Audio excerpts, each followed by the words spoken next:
মানে কি বলবো, অত্যন্ত মানসিকভাবে বিপর্যস্ত হয়ে গেলে মানুষ এই ধরনের অবান্তর কথা বলতে থাকে।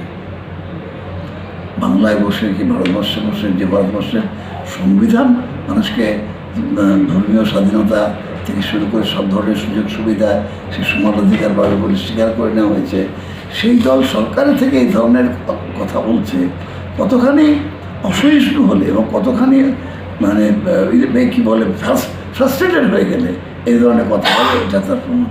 মানে কোন দিকে যাচ্ছে, মানে বিধানসভা এই মানে বলতে পারবো।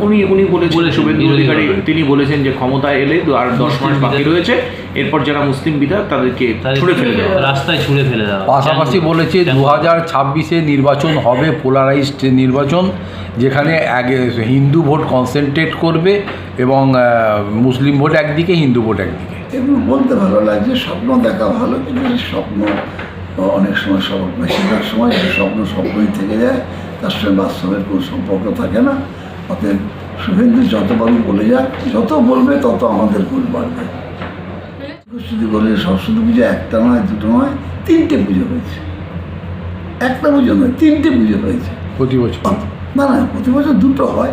এবারে বাড়ি টাড়ি ভাঙা টাঙা নিয়ে একটা নতুন বিল্ডিং হচ্ছে বলে সেই জন্যে একটু অসুবিধা হয়েছিল। একটা আলটিমেটলি পুজো হয়েছে। এই সত্ত্বেও ওইটাকে ইস্যু করা হলো যে সরস্বতী পুজো করতে দেওয়া হয়নি। জায়গাই নেই, একটা পোর্শন এমনভাবে ভেঙেছে যে 2টো পুজো করার জায়গা নেই। আমি এই যোগেশ্বরী কলেজে এক সময় দীর্ঘদিন প্রেসিডেন্ট ছিলাম, অনেক দিন ছিলাম। আমি তখন যথেষ্ট জায়গা ছিল, 2টো পুজোই যত সুন্দরভাবে হতো। এখন ভেঙে দিয়েছে যে এই পোর্শনটা, দুজনকেই যদি বাইরে আনতে হয়েছে, দুজন বাইরে অত জায়গা নেই, স্পেস খুব কম, ফলে দুজন এক জায়গায় পুজো করতে পারবেন না, ফলে একজনকে একটু বাইরে করতে হয়েছে, একজন ভিতরে করতে হয়েছে।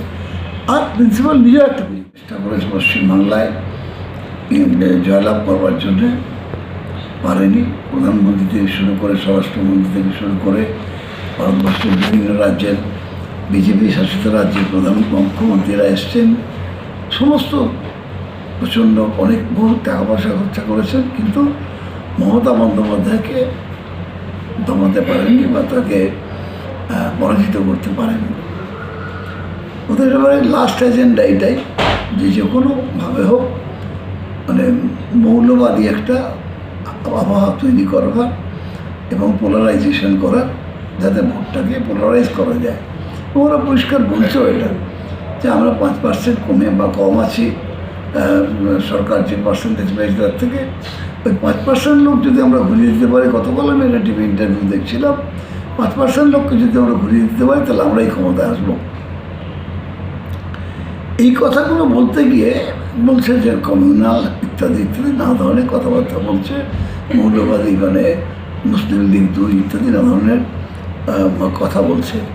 আমার জিজ্ঞাসা যে মুখ্যমন্ত্রী মমতা বন্দ্যোপাধ্যায়ের 97টা প্রকল্প আছে, এই 97টা প্রকল্পের দাদা, আজকে রাজ্যের বিরোধী দলনেতা বলেছে যে বর্তমানে পশ্চিমবঙ্গে যে সরকার চলছে সেটা কমিউনাল সরকার এবং মুসলিম লীগ 2, পাশাপাশি বলেছে যে এ রাজ্যে ধর্মীয় সহিষ্ণুতার ওপর যে আঘাত আসছে একের পর এক, বিশেষ করে হিন্দুদের মন্দির ভাঙা হচ্ছে, অগ্নিসংযোগ হচ্ছে, বিভিন্ন ধরনের মূর্তি ভাঙা হচ্ছে, স্কুলে সরস্বতী পুজো করতে দেওয়া হচ্ছে না। এর পাশাপাশি নাকি এটাও তিনি বলছেন যে সামনে যে দোল উৎসব রয়েছে সেটাকে নাকি কাটছাঁট করার কথা বলা হয়েছে কোনো এক বিশেষ সম্প্রদায়কে খুশি করার জন্যে। কি বলবেন? আসলে বিজেপির এখন এটা হলো একটা এজেন্ডা, এটা ইলেকশন এজেন্ডা। কারণ তারা যেখানে যেখানে বা তাদের পরিবার থাকেন বা তারা আছেন, তারা পান কি পান না এটা আগে বলুন।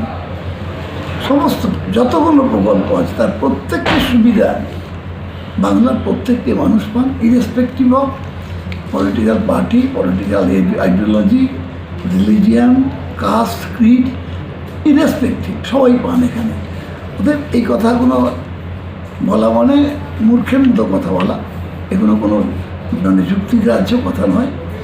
আমি আবারও বলছি যে এটা শুধুমাত্র হতাশার থেকে যে আমরা রাজনৈতিকভাবে লড়াই করে পারলাম না, এবার আমরা ধর্মীয় একটা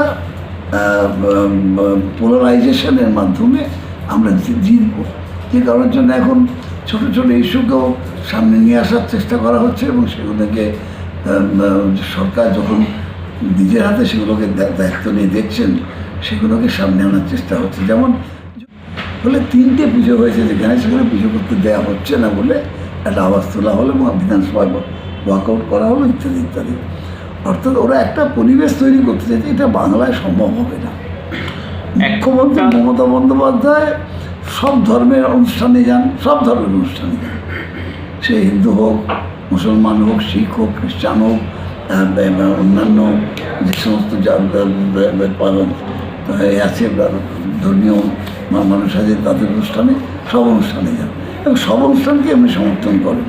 স্বাভাবিকভাবে বাংলা একমাত্র রাজ্য যে রাজ্যে এই ধরনের মানে ধর্মীয় উন্মাদনা তৈরি করে এখানে জেতা যাবে না, এটা ওরা মূর্খের স্বর্গে বাস করছে। আবার একটা হতাশার মধ্যেই পড়বে ওরা আগামী 26-এর নির্বাচন।